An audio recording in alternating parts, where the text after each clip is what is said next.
La Sociedad Panameña de Nefrología e Hipertensión les da la bienvenida a nuestros webinars de octubre sobre manejo de hipertensión en diferentes temas. Este es un espacio que hemos dedicado para colaborar con la docencia de nuestros estudiantes, médicos internos, médicos residentes y médicos de atención primaria. Los invitamos a todos a que continúen con nosotros y no olvides suscribirte al final de nuestras charlas. Buenas noches a todos. De parte de la Sociedad Panameña de Nefrología e Hipertensión, le damos la bienvenida y le damos las gracias por conectarse a nuestro primer webinar del mes de octubre. Vamos a tener una serie de actividades todos los martes y jueves a las 7:30, en donde vamos a conversar sobre diferentes tópicos de hipertensión en diferentes situaciones. Hoy vamos a iniciar con el manejo de hipertensión y enfermedad renal crónica con la doctora Naji Novoa. La doctora Naji, miembro de nuestra sociedad, ella es nefróloga y actualmente trabaja en David, provincia de Chiriquí. Así que vamos a darle la bienvenida a la doctora Naji. Buenas noches, voy a compartir ahorita mi pantalla, a ver.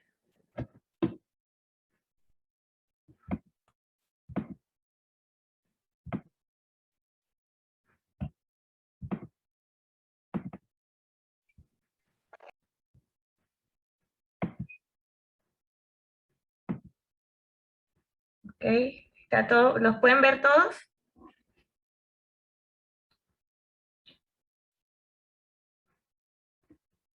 Buenas noches. Ok. Buenas noches a todos. Muchas gracias a la sociedad por la invitación para este webinar.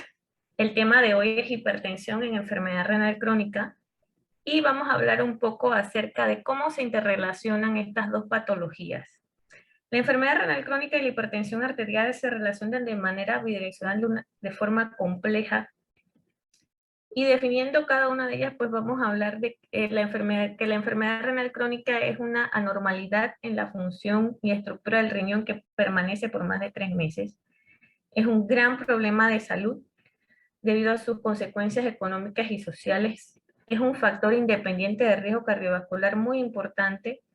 La progresión de la enfermedad renal crónica tiene un gran impacto en la calidad de vida del paciente. El inicio de las terapias de sustitución renal o de soporte renal supone un impacto para la vida del paciente y para el consumo de recursos. Mientras que la hipertensión arterial es un factor independiente de inicio, progresión y de riesgo cardiovascular en estos pacientes. Entre un 50 y un 75% de los pacientes con enfermedad renal crónica diabética y no diabética tienen hipertensión arterial. La hipertensión arterial debe considerarse como un síndrome cardiovascular ocasionado por etiologías complejas e interrelacionadas. Está fuertemente asociado con anormalidades estructurales y funcionales del sistema cardiovascular que afectan múltiples órganos, incluyendo el riñón, y que producen muerte y morbilidad prematura. Y en la enfermedad renal crónica, el objetivo del tratamiento antihipertensivo se basa en reducir los eventos cardiovasculares, en lentecer la progresión de la enfermedad renal y la mortalidad. La presión arterial sistémica se relaciona a daño renal mediante dos mecanismos. Básicamente, la transmisión de la presión arterial sistémica a la microvasculatura renal y a la aparición de proteinuria. El riñón sano tiene mecanismos autorreguladores que mantienen un flujo sanguíneo y una presión dentro del glomérulo estable. El primero sería el reflejo miogénico, que le permite a la arteriola aferente reducir su calibre ante el aumento en la presión intraluminal, manteniendo esta presión intraglomerular estable. Y el reflejo tubuloglomerular, que al haber aumento en la presión intraglomerular y aumento de la tasa de filtración glomerular, es sensible a la mayor entrega de cloruro de sodio en el túbulo distal, que es sensado por la mácula densa y que produce igualmente vasoconstricción de la arteriola aferente, tratando de mantener esa presión intraglomerular estable. Cuando fallan estos mecanismos autorreguladores y hay aumento en la presión intraglomerular, se produce hiperfiltración y se produce igualmente proteinuria. Además, hay activación de factores de crecimiento que producen hipertensión glomerular y daño glomerular. La presencia de proteinuria igualmente produce daño tubular y en conjunto producen reducción de nefronas funcionantes y la disminución de la tasa de filtración glomerular. A su vez, esa reducción en la filtración glomerular está asociada a una retención de sodio y a la sobrecarga de volumen, mientras que el daño en el parénquima renal y la activación del sistema renina-angiotensina-aldosterona, además de otras complicaciones de la enfermedad renal crónica como la enfermedad mineral ósea, producen daño endotelial, calcificación y hay un aumento en el sistema nervioso simpático, lo que contribuye a aumentar la rigidez de la pared arterial y junto con la vasoconstricción que produce la activación del sistema renina-angiotensina-aldosterona aumentan las resistencias periféricas, lo que sumado al aumento del gasto cardíaco por la retención de sodio y la sobrecarga de volumen, aumenta la presión arterial. Debemos recordar el alto riesgo cardiovascular que tienen los pacientes con enfermedad renal crónica, que estos pacientes pueden tener alteraciones en la variación circadiana de la presión arterial, es decir, no hacer el descenso nocturno de la presión arterial fisiológico, y que los factores más importantes en la etiología de la hipertensión arterial se resumen en la retención del exceso de sodio y agua en estos pacientes, especialmente cuando hay una enfermedad renal crónica muy avanzada o el paciente está en diálisis. ¿Cómo hacemos el diagnóstico? Las nuevas guías de hipertensión arterial y enfermedad renal crónica enfatizan la adecuada preparación del paciente y la técnica adecuada de la medición estandarizada de la presión arterial en el consultorio. El paciente tiene que estar en un cuarto callado, no hablarle al paciente más de lo necesario y que el paciente no hable durante la medición de la presión arterial, estar sentado con la espalda apoyada, con ambos pies en el piso, utilizar un manguito que sea de tamaño apropiado, que abarque más del 80% de la circunferencia del brazo, el antebrazo apoyado al nivel del medio del esternón, utilizar un dispositivo oscilométrico validado o un dispositivo de ocultación manual calibrado periódicamente. El paciente debe haber vaciado la vejiga y haber pasado más de 30 minutos después de haber fumado, tomado café o haber hecho ejercicio. Se debe anotar el tiempo en que el paciente tomó sus medicamentos antihipertensivos, debe estar sentado o relajado por más de 5 minutos. En la primera visita debemos tomar la presión arterial en ambos brazos y continuar la medición en el brazo que haya registrado los valores más altos. Debemos esperar por lo menos 1 a 2 minutos entre una medición y otra y utilizar el promedio de 2 mediciones al menos obtenidas en más de 2 ocasiones. Le debemos dar al paciente ese registro de presión arterial de forma verbal y por escrito. Cuando estamos usando el método auscultatorio, utilizar, pues inflar el manguito 30 hasta 30 milímetros por encima del valor por donde desaparece el pulso radial y desinflar el manguito también a una velocidad de 2 milímetros por mercurio por segundo. ¿Y por qué es tan importante la medición estandarizada de la presión arterial? Porque básicamente mediante este método es que se han ideado o se han establecido las metas para dirigir el tratamiento antihipertensivo. La medición ambulatoria o medición en casa o el monitoreo ambulatorio puede complementar la medición estandarizada, más no sustituirla en el manejo de la hipertensión, sobre todo cuando sospechamos hipertensión de bata blanca o efecto de bata blanca o una hipertensión enmascarada. Las medidas no farmacológicas son efectivas y pueden ser implementadas en los pacientes con enfermedad renal crónica. La evidencia para la dieta hiposúdica es de alta calidad y se ha demostrado que disminuye la presión arterial diastólica y sistólica, reduciendo el riesgo cardiovascular, el riesgo de stroke y con menos evidencia, pues la progresión de la enfermedad renal crónica.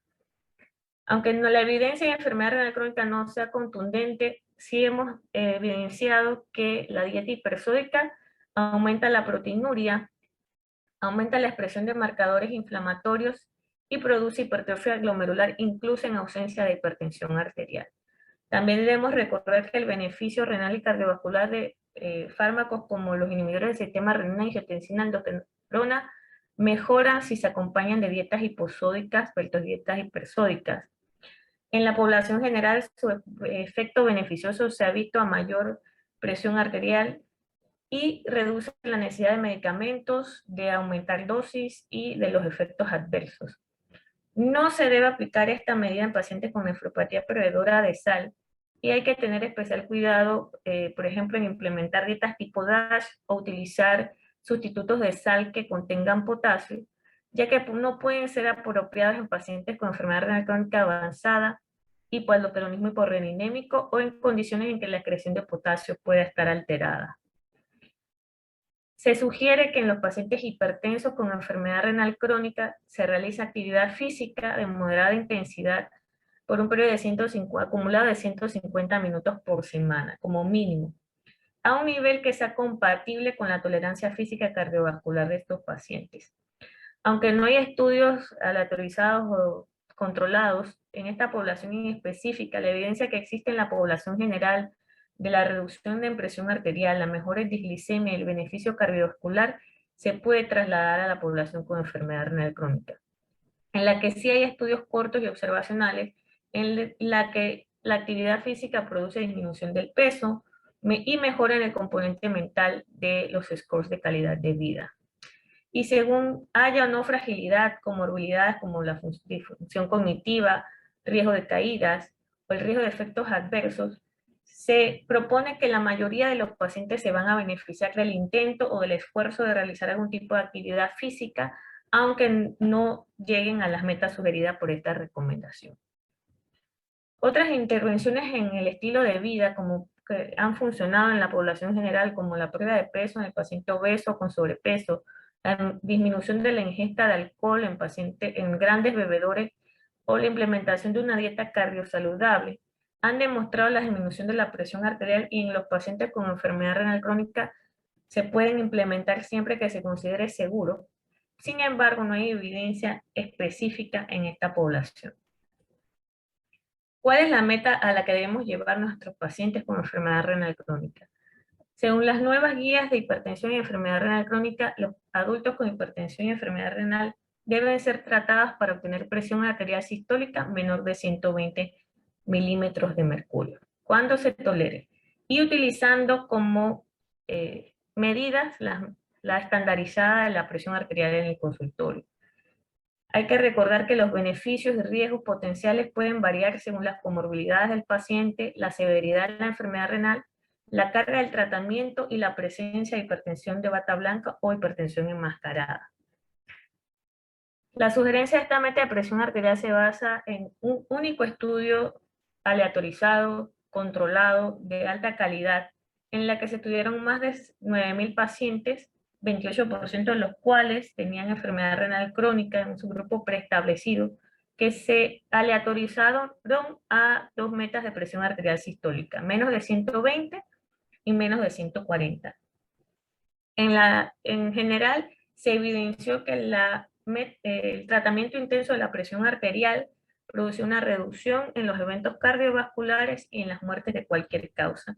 En pacientes con enfermedad renal crónica, se evidenció igualmente una disminución en las muertes de cualquier causa, pero la reducción en los eventos cardiovasculares no llegó a la significancia porque no estaba adecuadamente, no tenía el poder suficiente. Pero por lo menos en los pacientes mayores de 75 años sí alcanzó significancia. En este estudio también se vio que había una pérdida más rápida de la tasa de filtración glomerular, pero aumentaba o se reducía la albuminuria en esta terapia intensiva con la presión arterial. Sin embargo, los efectos a largo plazo, pues no lo conocemos. En metaanálisis que incluyen este estudio y otro como el MDRD y el AS, también sugieren que una meta más baja de presión arterial puede ser beneficioso para el riñón o evitar la progresión de enfermedad renal crónica. Entonces, en algunos subgrupos, como pacientes con enfermedad renal crónica en estadio 4 o 5, diabéticos, no podemos no tenemos certeza de que el beneficio supere los riesgos, no porque sea perjudicial llevar a los pacientes a estas metas de presión arterial sistólica, sino porque no existen estudios aleatorizados, controlados, no tenemos la evidencia suficiente para hacer la recomendación. Por ejemplo, en pacientes con presión arterial sistólica entre 120 y 129 no fueron incluidos en el estudio SPRINT, y también existe la preocupación de pacientes con presión arterial diastólica menor de 50 milímetros de mercurio que haya compromiso de la perfusión coronaria si se buscan metas de presión arterial más bajas. En los extremos de la vida tampoco hay certeza de que los beneficios superen los riesgos, y dependiendo de la patología, por ejemplo, pueden haber metas de presión arterial incluso más bajas, por ejemplo, en la enfermedad poliquística renal. En el caso de la SPRINT, no demostró que la proteinuria como un efecto modificador en la meta de la presión arterial. Hay que recordar pues que la hipertensión o efecto de bata blanca puede ser contraproducente y basado en la medición en el consultorio, puede sobreestimar la presión arterial del paciente ambulatorio. Entonces, tenemos que tener cuidado en buscar metas muy bajas de presión arterial en estos pacientes. Y pacientes con hipertensión severa, con presión arterial sistólica de más de 180 o más de 150, ya en 4 drogas antihipertensivas, no fueron incluidos en el estudio SPRINT. Entonces, no hay certeza de beneficio en estos pacientes mencionados. Tenemos que recordar que para la mayoría de los pacientes con enfermedad renal crónica un evento cardiovascular es más probable que alcanzar enfermedad renal crónica terminal. Sin embargo, el SPRINT confirmó el beneficio cardiovascular y el mejor en sobrevida en enfermedad renal crónica no diabética. Otros estudios como el ACORD también demostraron beneficios en disminución del riesgo cardiovascular en pacientes diabéticos, pero eran muchos grupos más pequeños, y sin embargo los beneficios, por ejemplo, en el brazo de glicemia estándar. También hay metaanálisis que han demostrado la reducción del riesgo cardiovascular proporcional a la disminución de la presión arterial, aunque algunos demostraron menor proporción de reducción de riesgo cuando había enfermedad renal crónica o diabetes. Con respecto a lo que se observó en el estudio SPRINT, de que las metas más bajas de presión arterial sistólica podían acelerar la pérdida o la caída de la tasa de filtración glomerular, pues también se demostró que en estos pacientes donde había una caída en la tasa de filtración glomerular, no hubo aumento en marcadores de lesión tubular y al contrario hubo disminución de proteinuria. Por lo que esta disminución en la tasa de filtración glomerular probablemente sea debido a las alteraciones en la hemodinámica intrarrenal, más que a daño estructural per se. Sin embargo, globalmente se ha observado en los brazos o en los estudios donde se busca un tratamiento más intenso de la presión arterial, descenso, por decirlo así, de la tasa de filtración glomerular. Sin embargo, cuando vemos esa velocidad de descenso, si lo extrapolamos a 20 años, podemos ver que la diferencia entre una presión arterial, un tratamiento intenso y estándar puede ser tan solo de 3 mililitros por minuto de tasa de filtración glomerular.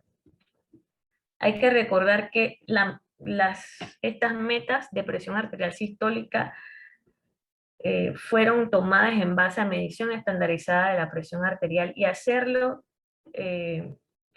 por ejemplo, a las mediciones de rutina o las mediciones ambulatorias de presión arterial puede ser potencialmente peligroso.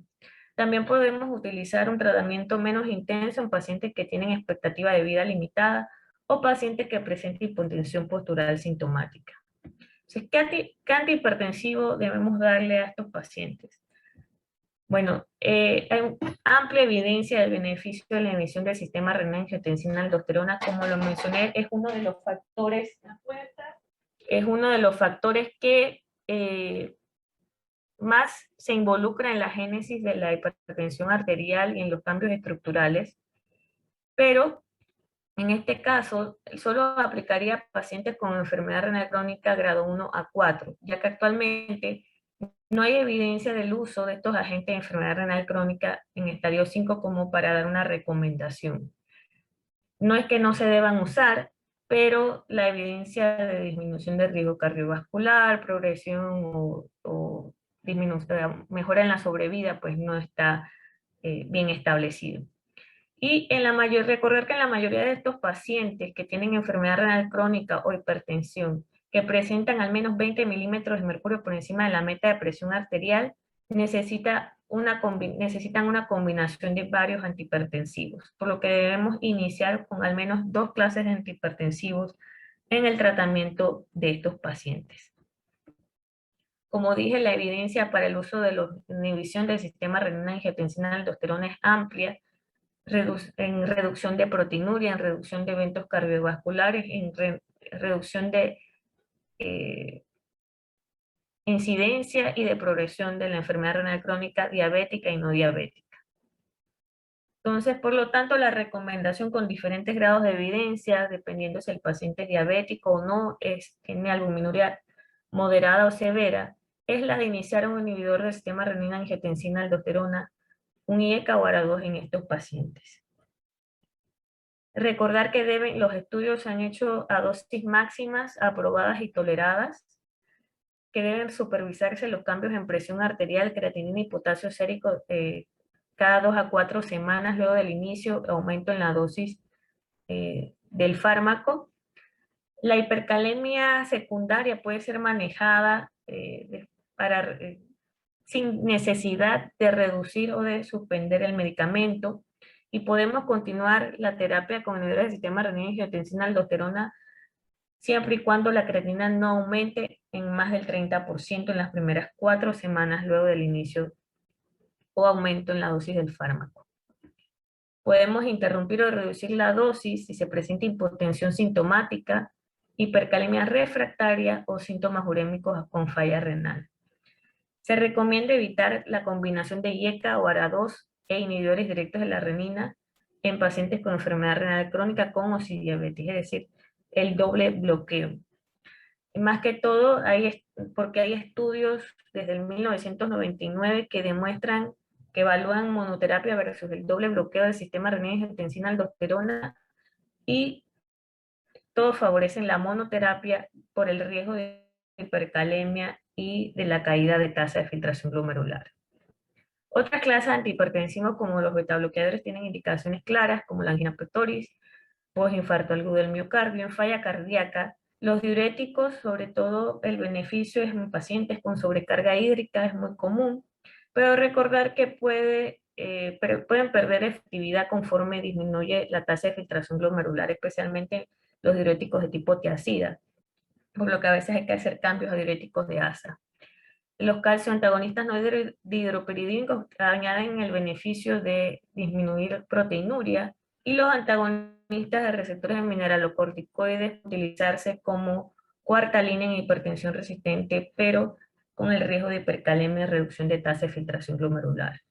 Este fue el protocolo del SPRINT, y lo que hay que enfatizar aquí que ellos iniciaron con la terapia con 2 o 3 medicamentos, ya sea una combinación de IECA o ARA2, no ambos, con un calcio antagonista y un diurético tiacídico, al que se le podía añadir o iniciar también un betabloqueador, dependiendo de la indicación.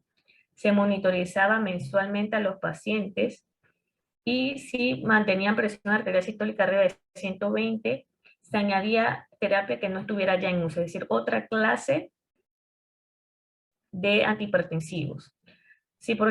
O si además tenían presión arterial diastólica arriba de 100 en la visita o más de 90 en más de 2 visitas, se aumentaba la dosis o se añadía también terapia que no estuviera ya en uso. Lo importante de aquí es la combinación de las clases de antihipertensivos, monitorizar a los pacientes de forma regular hasta que alcancen las metas, y no estar en ese quitipón de que este no te funciona, vamos a ponerte otro. Estos pacientes necesitan ir añadiendo de forma gradual y escalonada la terapia antihipertensiva. En pacientes en diálisis, pues más del 90% tienen hipertensión arterial, menos del 50% alcanzan las metas de presión, hasta un 12% se considera refractaria.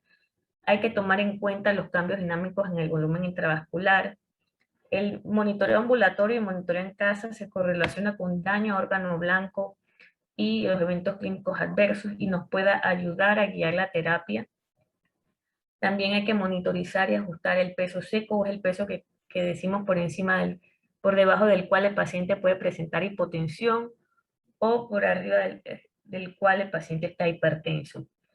Se ha demostrado que ajustar este peso seco o evitar la sobrecarga hídrica de estos pacientes en diálisis es fundamental para el control de la presión arterial.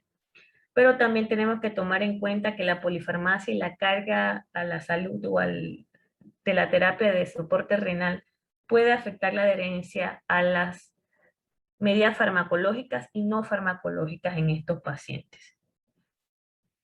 Más que conclusiones, quiero dejarles mensajes para llevar a la práctica. Por ejemplo, la hipertensión está asociada al inicio y al empeoramiento rápido de la enfermedad renal crónica y a la mayor cantidad de eventos cardiovasculares en esta población. Debemos preparar al paciente y tener una técnica de medición estandarizada para la toma de la presión arterial en el consultorio. El monitoreo ambulatorio y en casa de la presión arterial pueden complementar, más no sustituir la medición estandarizada de la presión arterial para guiar las guías de tratamiento. Tenemos nuevas metas de presión arterial sistólica para los pacientes, es decir, menos de 120, que ha demostrado que disminuyen los eventos cardiovasculares y la mortalidad de todas las causas. En algunos subgrupos debe considerarse el balance riesgo-beneficio al buscar metas de menos de 120. Los fármacos de primera línea son los inhibidores del sistema renina-angiotensina-aldosterona, ya sea que el paciente tenga albuminuria moderada o severa, pacientes diabéticos o no, y que los cambios del estilo de vida deben ser incentivados, son efectivos, contribuyen al tratamiento de la hipertensión arterial en los pacientes con enfermedad renal crónica. Probablemente ciertamente necesitamos nuevos estudios específicos en esta población para evaluar el rol de nuevos fármacos en el manejo cardiovascular. Como mencioné, la hipertensión es un continuum, un síndrome cardiovascular, y disminuir la progresión de la enfermedad renal crónica. Muchas gracias. También le quiero agradecer a todos los patrocinadores de este evento, a las casas farmacéuticas, a los organizadores, por esta oportunidad.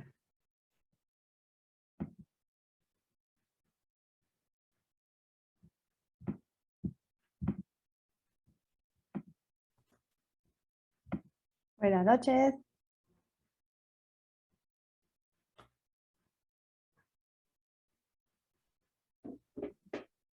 Muchas gracias a la doctora Nachi por excelente conferencia. Les recordamos que está el chat para las preguntas y respuestas. Veo unas manos alzadas. No sé si tenían alguna pregunta o si fue que se les subió la manito. Porque si tienen alguna pregunta que quieran hacer, podemos habilitarles el micrófono. Rosa Vázquez y Francisco Carrillo. Voy a habilitarles el micrófono. No, hay alguien que la bajó. Bueno, hay una pregunta que tenemos por ahí. Nachi, quieren preguntar acerca de los diuréticos de ASA en el manejo de la hipertensión en los pacientes que no pueden utilizar indapamida. Bueno, como mencioné, el uso de los diuréticos de ASA, sobre todo en pacientes con enfermedad renal crónica, no está reservado para los pacientes con enfermedad renal crónica avanzada. Si por alguna razón el paciente, no sé la razón por la que no pueda utilizar tiazídica, no sé si es metabólica o por una falla renal ya en estadio 4 o 5, el uso de los diuréticos de ASA se debe hacer de forma escalonada, porque algunos pacientes, aunque tengan tasa de filtración glomerular menos de 30, todavía tienen diuresis residual importante, y si es necesario pues, promover la natriuresis o disminuir la sobrecarga hídrica, se puede utilizar el diurético de ASA de forma escalonada. Siempre hay que recordar que estos pacientes pueden tener factores de resistencia a los diuréticos, incluso a los diuréticos de ASA, como es la hipoalbuminemia, o la misma disminución de la tasa de filtración glomerular hace que sean menos sensibles a los diuréticos de ASA, pero puede funcionar. Y la otra estrategia que algunas veces hemos utilizado es la combinación del diurético de tiazida, el bloqueo secuencial para estimular una diuresis, sobre todo en pacientes con factores de resistencia, como pacientes con síndrome nefrótico. Pero es un factor importante, la sobrecarga de volumen y la retención de sodio es un factor importante en la génesis de la hipertensión en estos pacientes. Así que serían, por ejemplo, pudieran ser utilizados de segunda o de tercera línea, sobre todo si hay enfermedad renal crónica avanzada. Muy bien.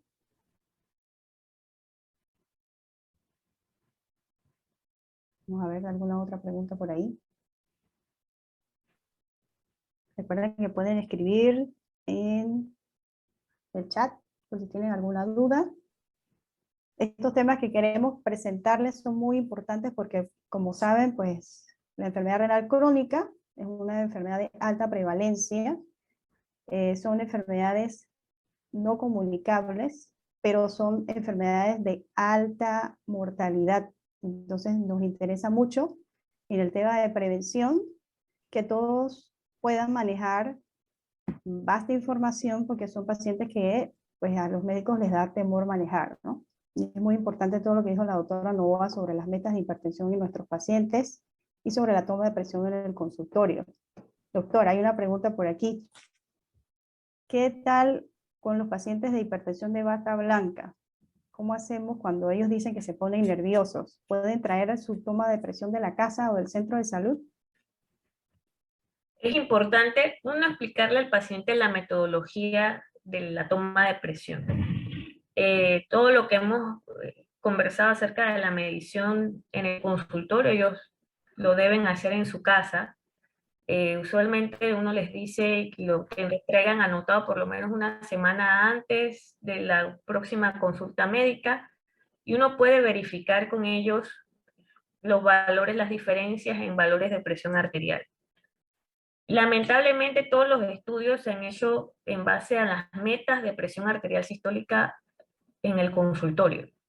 Claro que algunos, en guías anteriores se podía, como quien dice, correlacionar las metas de la presión arterial en el consultorio con metas un poco más bajas de presión arterial ambulatoria. Por ejemplo, presión arterial de menos de 135 sobre 75 o de 125 sobre 75 durante la noche, etcétera, ¿no? Pero sí es una forma de, no solamente de ver cuál es el perfil de presión que tiene el paciente, porque sí lo hemos visto, pacientes que traen presión arterial, o sea, de 110, 60 en casa, 150 y llega al consultorio con 160, etcétera, ¿no? Yo lo que usualmente hago, y esto es como un punto práctico, es pedirle al paciente que me traiga el dispositivo que utilice en casa para la toma de presión arterial. Claro, esto involucra que el paciente tenga la facilidad de tener un dispositivo de toma de presión arterial y lo verificamos en el consultorio. Igual se supone que el paciente que va a su centro de salud o policlínica o centro de atención primaria más cercano, ese paciente va a tener una presión, una medición de presión arterial estandarizada en un consultorio, o sea, con la preparación y la técnica adecuada. Así que se puede perfectamente utilizar esas medidas de presión arterial. Lo que es importante es que todos a nivel nacional, desde el técnico de enfermería y todo el que trabaja en un centro de salud, conozca la técnica adecuada y la preparación que debe tener el paciente para tomar la presión arterial.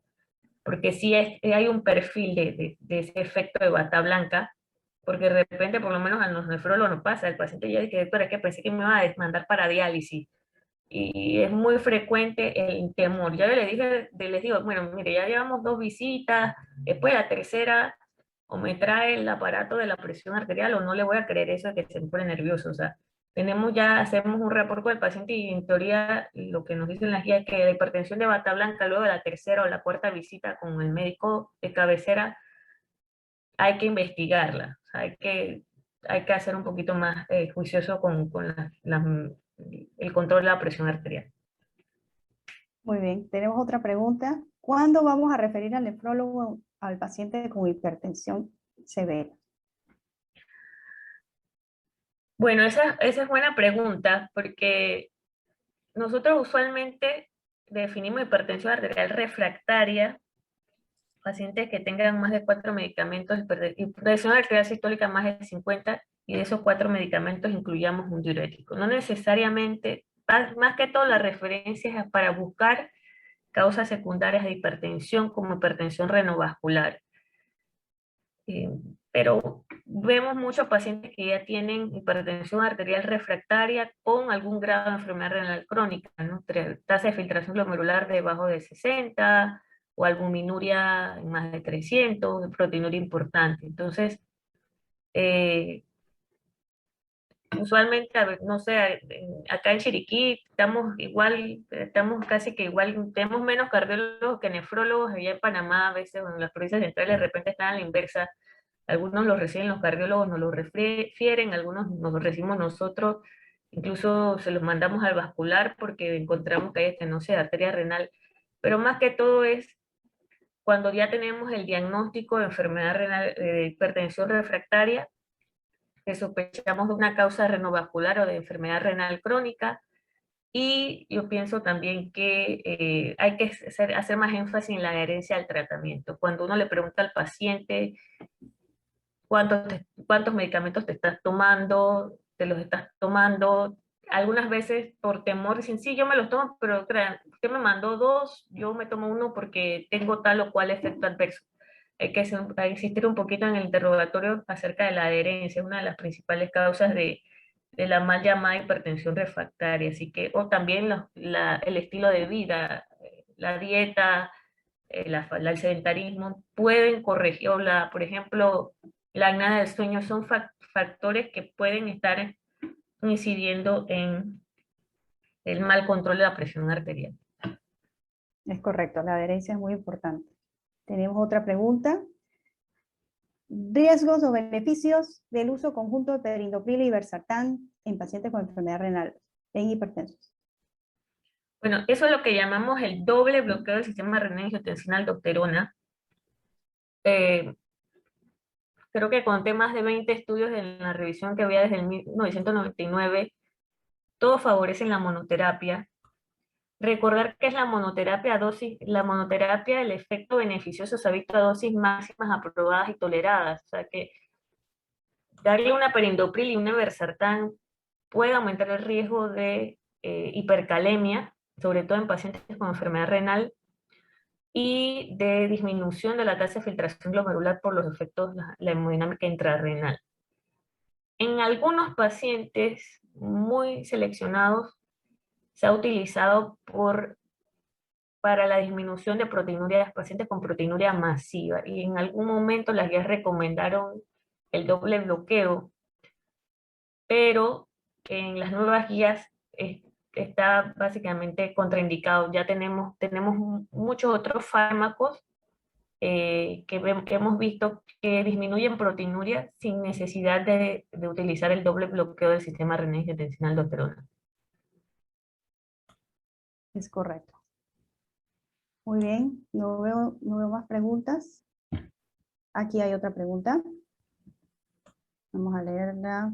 En el caso de los que se intoxicaron con dietilenglicol, con presión arterial normal, con ARA2, pero con tasa de filtración glomerular en 50, ¿qué sería lo correcto? Me imagino que en el manejo de la hipertensión. Ok, es que me dice que con presión arterial normal. Ok, lo correcto, bueno, en pacientes con tasa de filtración glomerular de 50, de cualquier etiología, hay un aumento en el riesgo hay aumento en el riesgo de desarrollar hipertensión arterial. El ARA2, pues como dije, en pacientes con enfermedad ya con tasa de filtración glomerular de 50 se define que tiene una enfermedad renal crónica, por lo menos en estadio, si se mantiene por más de 3 meses, en un estadio 3. 3A. Entonces, la indicación, como dije, si en paciente con enfermedad renal crónica e hipertenso con con presión arterial arriba de 140/90, como define la guía, se puede iniciar o se debe iniciar con inhibidores del sistema renina-angiotensina-aldosterona, como sería la ARA2. Y básicamente, si hay otras indicaciones, proteinuria masiva o proteinuria moderada o severa, también pues la indicación tiene más validez. Ajá, muy bien. Otra pregunta aquí.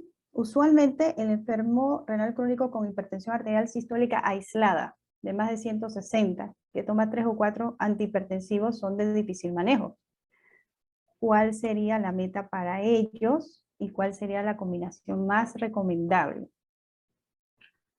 Ok, en los pacientes con hipertensión arterial de difícil control, como mencioné, que tienen presión arterial sistólica mayor de 150, ya en 4 fármacos antihipertensivos, el estudio no los incluía, o sea que no tenemos certeza o evidencia de que sea beneficioso llevarlo a metas de menos de 120. Claro, nosotros tenemos que intentar llevar al paciente a metas de menos de 130 y si no es posible menos de 140. La combinación depende se pueden utilizar vasodilatadores o antihipertensivos de acción central, pero de nuevo, verificar la adherencia del paciente al tratamiento. Lamentablemente en la salud institucional no contamos con combinaciones de fármacos porque darle al paciente ya 4 antihipertensivos a dosis máximas o a las dosis que el paciente tolere es un poco difícil si no podemos incluirlos en una sola pastilla. Entonces, ya cuando tengo un paciente que está tomando 12 tabletas al día o 12 píldoras al día, es un poquito difícil verificar la adherencia al tratamiento. La adherencia no solamente a las medidas farmacológicas, sino a las medidas no farmacológicas. La reducción del peso en el paciente con sobrepeso, obesidad, la restricción de sodio, vigilar que el paciente no esté en sobrecarga hídrica, ya sea que tenga falla cardíaca o alguna otra, o ya una enfermedad renal crónica avanzada, y se pueden añadir, pues como dije, incluir ahí los beta bloqueadores, los antagonistas los antagonistas de mineralocorticoides, pero siempre vigilando pues tasa de filtración glomerular e hipercalemia. Muy bien. No veo más preguntas aquí en el chat. Vamos a aprovechar para, mientras si hay alguna otra pregunta, darle las gracias porque pues se han conectado muchas personas y eso es muy bueno. Tenemos mucha información para brindarles. Estos webinars los vamos a realizar todos los martes y jueves a las 7:30 de la noche. Nuestro próximo webinar va a ser el jueves a las 7:30. El tema va a ser enfermedad renal crónica en obesidad. Queremos darle las gracias a nuestros patrocinadores, a Sanofi, a Menarini, a Sopharma, a AstraZeneca, a AbbVie. Y lo otro que queremos indicarles es que estos seminarios tienen aval del Colegio Médico. Vamos a tener un certificado que se les va a dar al final de todos los webinars. Si usted asistió a uno, pues va a tener 1 hora crédito. Si asiste a los 8, van a tener 8 horas crédito. Se les va a mandar por correo. Nos pueden seguir a las redes. Tenemos Instagram, tenemos Twitter, tenemos Facebook. Y pronto pues vamos a tener nuestra página web y vamos a subir las charlas por si quieren revisarlas después, con mucho gusto. A ver, aquí vemos un par más de preguntitas. Ah, no, muchas gracias aquí. Nos están dando las gracias a la doctora Naji por su exposición. Aquí no veo más preguntas por acá. Ah, sí, vamos a ver. Está en el chat. Dice, evidencias de captopril que son tan utilizadas en los cuartos de urgencia, principalmente en atención primaria? Bueno, con respecto al captopril específicamente, el detalle en los cuartos de urgencias para el manejo de las urgencias hipertensivas, uno es que ver qué es una urgencia hipertensiva y qué es una emergencia hipertensiva. La emergencia hipertensiva, pues estamos de acuerdo en que hay que tratar esa hipertensión rápidamente. La mayoría de las veces que usamos captopril, que usamos fármacos sublinguales o fármacos orales, el paciente no está en una emergencia hipertensiva, está probablemente en una urgencia hipertensiva y debemos ser un poco cuidadosos con el descenso brusco de la presión arterial. Más que todo ahí, pues, habría que ver las dosis y del fármaco, etcétera, ¿no? Por la velocidad del tiempo de acción. No es que esté contraindicado, pero es más que todo cualquier fármaco antihipertensivo que se utilice en el momento de una urgencia hipertensiva, pues hay que buscar el seguimiento del paciente. En general, los IECAS, como clase, siguen siendo pues uno de los fármacos de primera línea. Pero por lo menos el captopril que utilizamos, como la forma en que se utiliza en los cuartos de urgencia, creo que deben darse algunas modificaciones. Sí, bueno, en Panamá tenemos el problema de lo que deberíamos darle y de lo que tenemos disponible. Pero muchachos, es importante aprenderse lo que debemos hacer. Y bueno, muchas veces nos toca darle otros medicamentos a los pacientes, pero no olvidar, porque por algo se hacen las guías, ¿verdad? Bueno, creo que podemos ir terminando. Les damos las gracias por conectarse. Los invitamos a todos nuestros webinars todo el mes de octubre. Le damos las gracias a la doctora Nancy Novoa. Y los esperamos en nuestro próximo webinar el jueves, donde hablaremos de hipertensión en obesidad. Que tengan buenas noches. Buenas noches.